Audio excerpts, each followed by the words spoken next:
Earlier on, you said that in Buddhism, they talk about an emptiness, which is kind of this realizing that life isn't so solid and your identity is a mirage and all these kinds of things.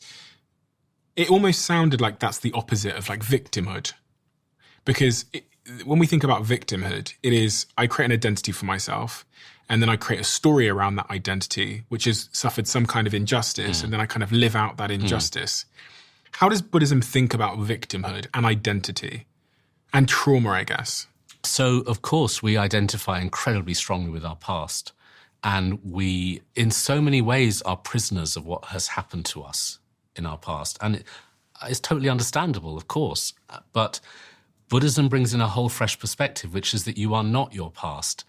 I mean, even on a physical level, every cell in your body has changed and your mind has changed. You are right now in the present. The past is an illusion, as is the future.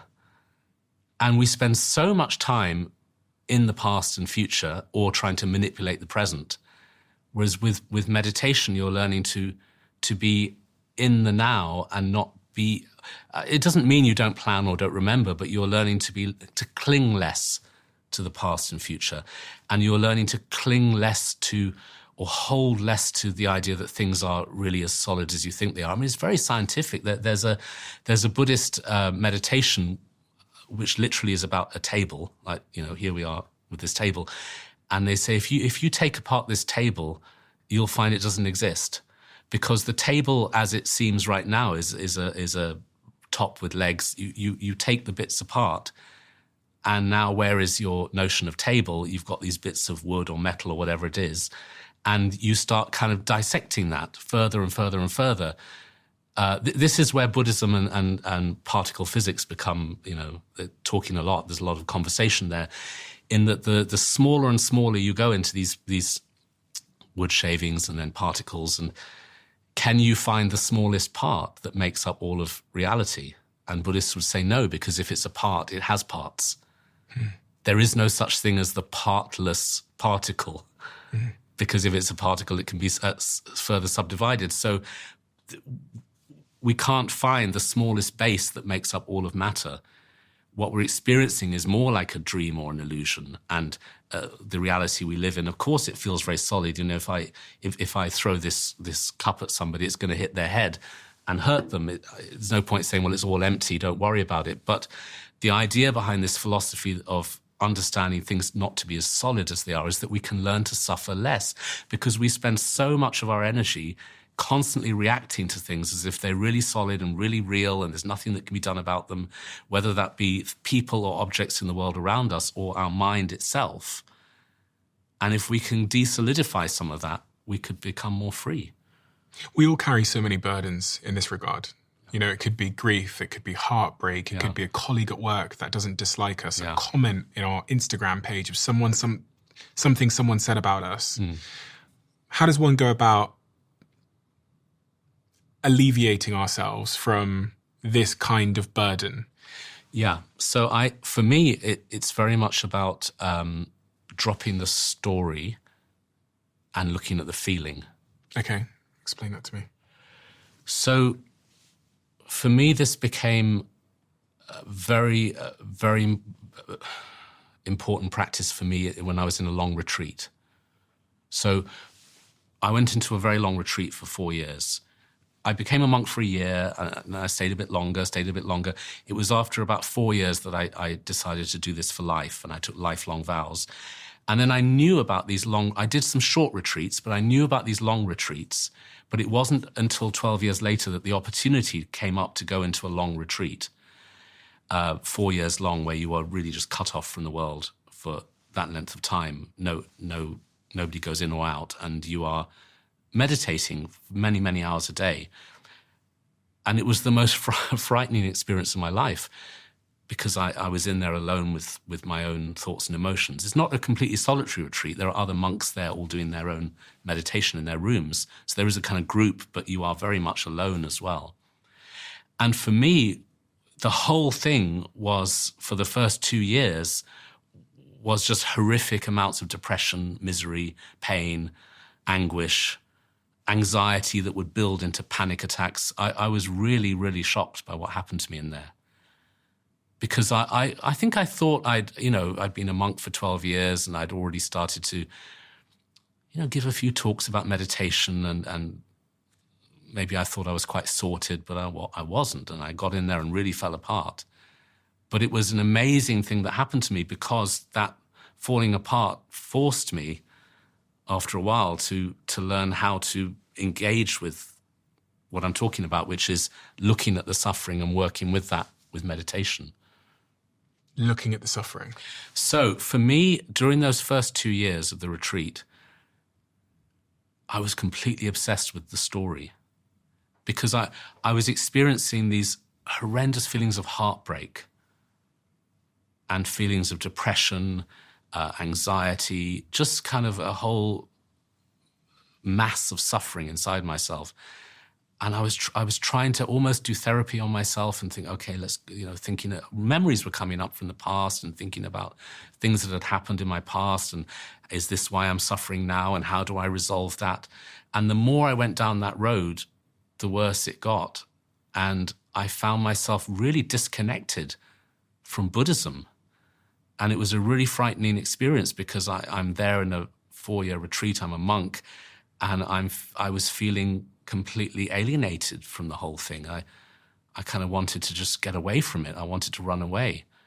And things only changed when I hit rock bottom, like hugely, in that I actually I climbed over the wall of the retreat to run away. I couldn't take it anymore. At one morning, I had the most immense panic attack I've ever had. And I just saw red and just ran. I legged it out of the retreat, which is unthinkable. In a 4-year retreat, you're not supposed to leave. But I jumped over the wall and tried to escape. I say tried to escape as if I was in some kind of, prison or cult. It's not like that. People do leave retreats. But for me, it was this kind of dramatic, get out of there and run away. And I remember freaking out and running down this road in the rain. This was on a very, remote area of a Scottish island. And then just stopping and thinking, what are you doing? What has happened to you? And I just stopped and then went back. And I asked the leaders of the retreat if I could be let back in. And they said, well, no, you've left. But I really begged them because I had such clarity in that moment. I wanted to go back in. And they said, okay, the abbot of my monastery said, okay, stay in a little caravan on the edge of the retreat boundary for a week, for 7 days, and think about what you're doing. And then we'll see if he will let you back in. And during that time, I thought really deeply, and I really knew I wanted to go back in. Because there was at that moment a thought of, shall I give up being a monk? Shall I give up the whole thing? I can't do this. It's made me so miserable. But I really knew in that moment what my purpose was. I knew I wanted to go back in and carry on. But I also knew I'd been tormenting myself with my past and that I hadn't worked out how to heal myself. I'd been sinking so badly. And if I was to go back in there, I would have to try a completely new approach. Why did you choose to go back in?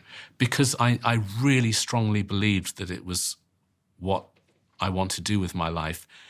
And a part of me thought, don't give something up when you're freaking out because you will regret it. If you're going to give this thing up, give it up from a place of clarity, knowing that there's something better for you out there. Don't give up because you're having a panic attack and you can't take it.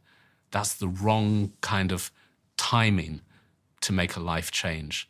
Because I really do believe in what I'm doing. This is the life I've chosen for myself and I want to do it. But it got so difficult, I couldn't take it anymore. Why did you want to do it?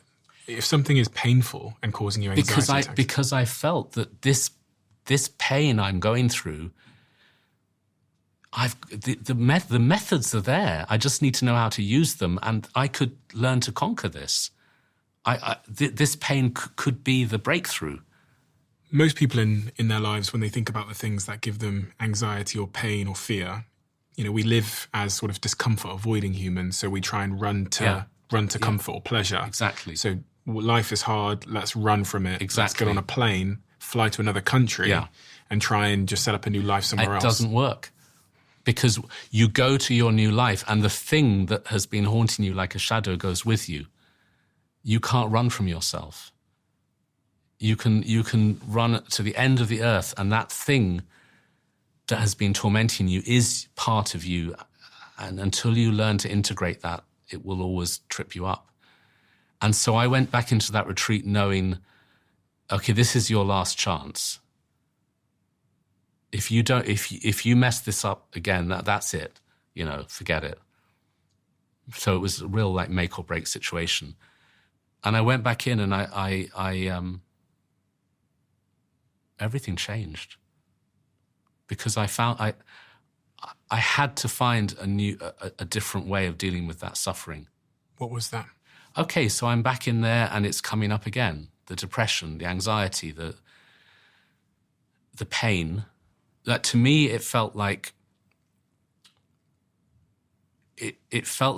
something like that was piercing me. It felt like there was like a knife constantly twisting and turning in my heart, or like in the middle of me. It was really painful. And what I'd been doing up until that point was just trying to get that knife out. And also thinking, why is it there? Is it because of what happened to me when I was 14? Is it what happened to me when I was 17? Is it this? Is it that? Is it my family? What is it? That's the story. I say story, I'm not belittling people's stories. I'm just saying it's the narrative, isn't it? So I decided to use the knife as the meditation, to actually meditate on it. And the whole thing starts to change when you do that, because until that point you've been trying to get rid of your suffering or get rid of your pain. But if you turn your pain into your meditation, you're moving towards it. And how can it hurt you if you've decided to move towards it? You've made that choice. So what I started to do was just focus on the pain, but try to bypass the judgments. I don't like this. This is so terrible. Why am I depressed? Why am I anxious? And just feel the feeling. And it's a sensation in the body. Because one of the key instructions in meditation is when you focus your mind, you focus it with less judgment. This is good, this is bad. You just focus. So you're focusing on that feeling without pushing it away, without saying, why do I feel like this? But just the feeling. And it starts to change. It starts to change because you're accepting it. My teachers had always said to me, they'd always go on and on about acceptance, and I just wanted to hit them when they said it because it sounded so grim. You've got to accept yourself, or you've got to accept your suffering. To me, that sounded like you're going to, for the rest of your life, be dragging this bag of rocks up a hill. Acceptance is so miserable and so boring. I didn't realize that what they meant was compassion and self-acceptance at a very, very deep level. So I'm focusing on that feeling in my body and trying not to go into the stories about it or the hatred of it, and just move towards it and kind of become one with that pain. And then you relax and something kind of releases. And I think it works on a chemical level, because basically when you're trying to push pain away, you're creating enormous amounts of cortisol in your body, the stress hormone. When you relax, the endorphins arise, you start to feel happy. It's quite bizarre that the thing that has hurt you so much starts to turn into a kind of joyful feeling. And you start to think, oh, wow, okay, so happiness is nothing to do with somebody being nice to me or this object or that thing. Happiness is about being okay with your suffering. And not just being okay with it, but actually sending love into the place in yourself that you hated so much. So for me, what started to change was from having a feeling like a knife twisting inside me and hurting me and wanting to get rid of it, I found ways to hold that with love. And I started to have this image in my head of as if I had found a frightened rabbit or a bird with a broken wing, and I'm holding that in my hand with tenderness. I'd never been able to do that for myself. I had never, ever been able to be kind to myself. Everything in my life up until that point had been so harsh and so self-hating. And I think, in my teenage years when I was trying to become a successful actor, I think that was the drive, was I hate myself, so I better get loads of people to love me instead because I can't do it. I'm not saying all actors are like that by no means, but there is a kind of actor who is like that. We know that, and that was me. And then, even as a monk, and you become celibate, and you're having this kind of more like looking after yourself lifestyle, I developed all these incredibly strong attachments with friends where I'd want them to be nice to me, and I didn't want to be alone with myself. I couldn't spend time alone with myself. And then in the first 2 years of that retreat, I'm hating myself and hating my pain and jumping over the wall and anything to kind of jump out of my own skin. And when I learned how to do this kind of practice with sending compassion into that part of myself that I'd hated so much, it was really transformative. You said it felt like holding a scared rabbit or a bird with a broken wing. How did you come to feel about that bird? I felt love for that part of myself. And for me, that's only possible when you stop getting so distracted by all the history and the details of your past, but you're just relating to the feeling in your body right now.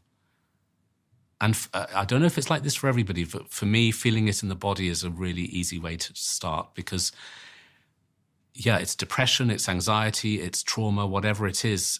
That's quite kind of nebulous. How do you find it? And for me, it was so physical.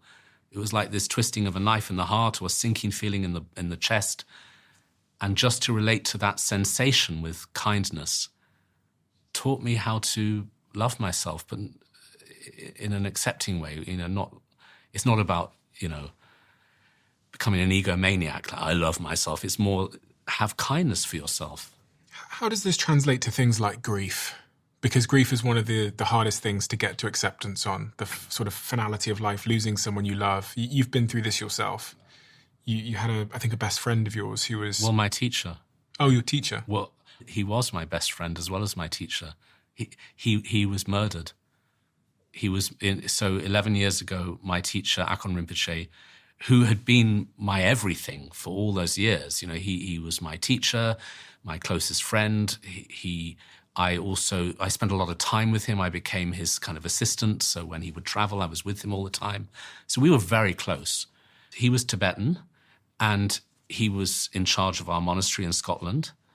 And part of his work was he would run a charity called Rokpa, which has, that's him. He would go to Tibet every year and look after projects there, feeding orphans, looking after schools, hospitals, etc. He was on his way to Tibet one year, and he was in Chengdu in China, and he was basically ambushed and stabbed, killed. And I mean, this completely rocked the Buddhist world. It's like, horrendous news. But on a personal level for me, I was one of the first people who found out. I'd been on the phone to him every day until then. I was his assistant and working very closely with him. So it completely like blew me apart. I mean, it blew me to pieces. I cannot describe how badly it blew me to pieces. But the meditation I've described to you saw me through. Because at some point during that grieving process, I remembered what to do. At first I didn't, because when you're really in it, you can't think. But then, so there was the whole aftermath. He was killed, and it was in all the press. And then, as his assistant, I was the one dealing with the media. And in a way, that staying busy when you're grieving, it kind of helps you to, stay focused. But then nighttime was when it started to hurt. Because at night I would just be tossing and turning and feeling like I was on fire, because I had a mixture of grief, anger, despair. There was a whole mixture of things. We knew the killer. The person who murdered him had been a monk, a Tibetan. He had been a monk in our monastery. We knew him. He actually had the same name as me. And we knew him quite well. So there was all of that mixed in with what on earth happened to this person, that he did this thing. And so all of that is consuming me at night, and I'm just tossing and turning, feeling like I'm in flames. And then at some point it kicked in. The meditation, it just happened because I'd done it in retreat. It had seen me through. It had really, really helped me. And at some point I just had to lie there and send love into the flames in me. You know, I had to send that kindness into the place I was in despair. I'm not saying that I then just became all right. No, but it absolutely calmed things. Absolutely.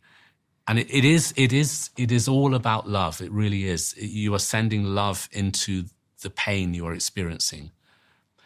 And this helped me through the grief. It helped me also with forgiveness, with the guy we knew who did it. It helped me on so many levels. And I'm not saying that it's all okay, but I've made peace with his death. And I mean, he taught me this practice. He taught me how to do that. And then he died and I had to do it. That I think of it as his last gift to me. And I will be forever grateful. When you talk about sending love into the flames, what is the actual practice there? Is it certain sentences you're saying? No, thinking? I'm glad you asked this because it is so much about going beyond the words and going into an experience of oneness. So to make it really practical, you know, you're feeling incredible trauma in your body. Finding it physically is the easiest way to do it. Like your body's in flames, or you've got like a feeling of a knife twisting in your heart, whatever it is, there's this feeling in the body. And first of all, you just focus on that feeling. So anybody who meditates knows how to focus on their breathing. It's the same thing. It's just where you're focusing.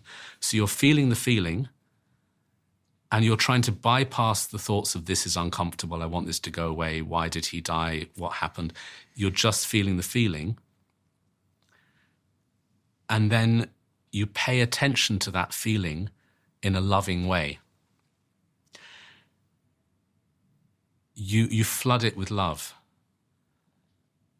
And the reason this is possible, I mean, this is touching upon a major belief in Buddhist philosophy, which is that our minds are naturally compassionate.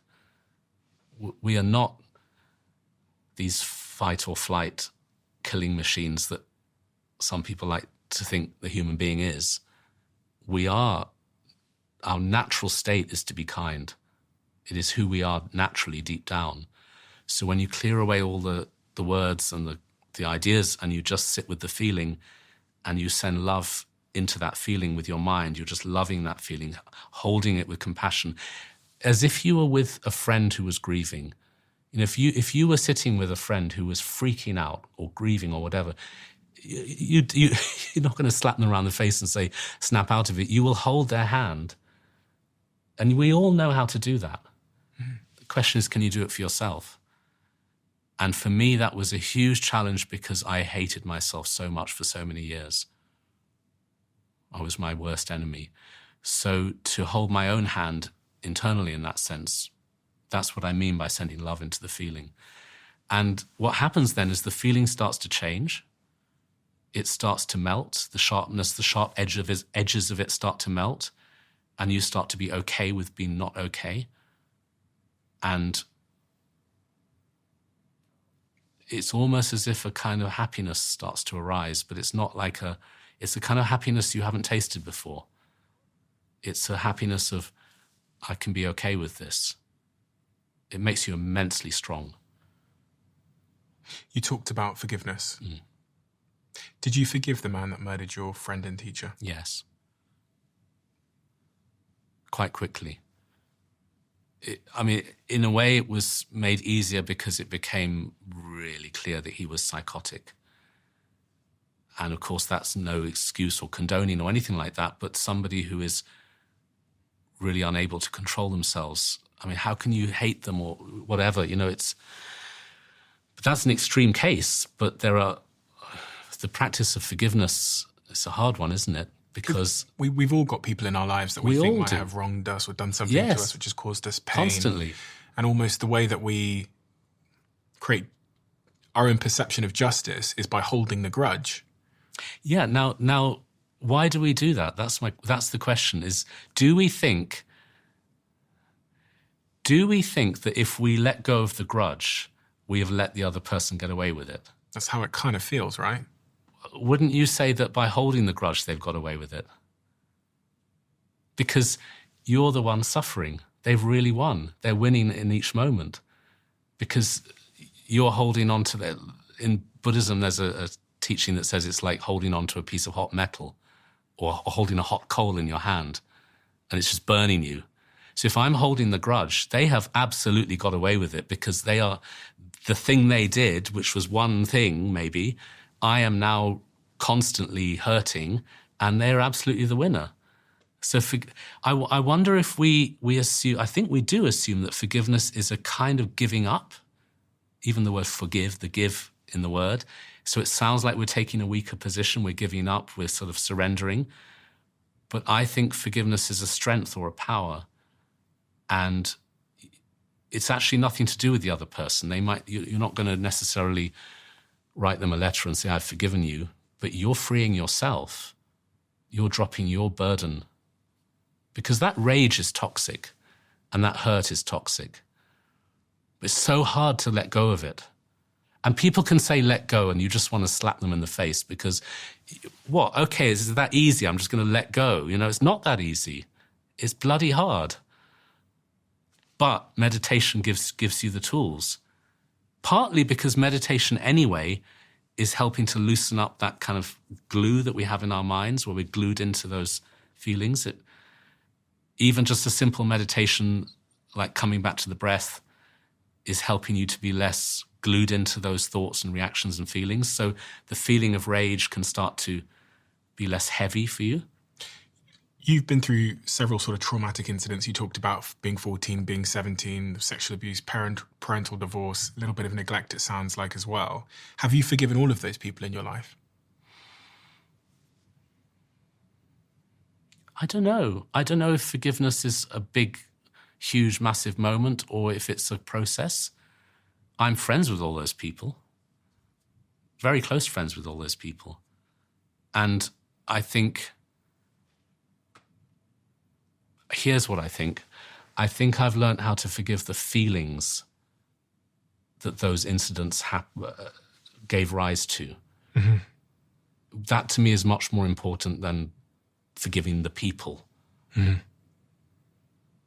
And I think what's also happened to me is I've started to find that the suffering that I experience has some use, because it is the thing that you're using for your mental transformation. Mm-hmm. Rinpoche always used to say, suffering is like compost. Compost is made of rotten vegetables. People chuck it away or they know how to make the field grow. And I think it's like that. So with forgiveness, I would say, meditation, but I would say also thinking deeply about the situation.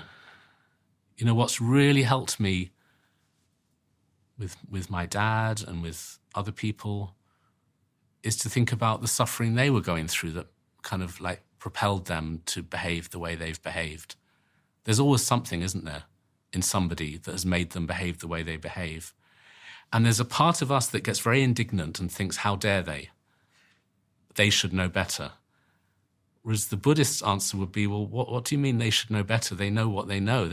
They are driven by their own confusion and their own pain. Why do you think they were out to get you? Why do you think they were deliberately out to maliciously get you? Weren't they just caught in their own suffering and you were there? But it's not so much about you. And I think that starts to lighten the burden a bit when you start to think about, there's a meditation I sometimes do where you swap places with the other person in your mind. You sit and you think about being them and looking at the world out of their eyes. The person that hurt you. Yeah. So many people will be thinking about that person in their life as you speak, and the challenge I guess they'll face is they'll continually come back to this idea that this person is an asshole. Yeah. It almost... We all are, though. We are too. We all are. I am. We're all. Because we're all just confused. We're all at the mercy of our own minds. If you meditate regularly, you realize how out of control you are. Because you're trying to sit there with your breathing and all you're thinking about is shopping lists. And you think, wow, the human mind is really pretty messed up. We can't make it do anything we want it to do. So this person that you think they're so evil and so terrible and how dare they do the thing they've done, I'm not saying that we're condoning it and saying, yeah, you can do what you want. I'm just saying lighten up a bit because people are just doing their best. And sometimes their best is really bad. What you just listened to was a most replayed moment from a previous episode. If you want to listen to that full episode, I've linked it down below. Check the description. Thank you.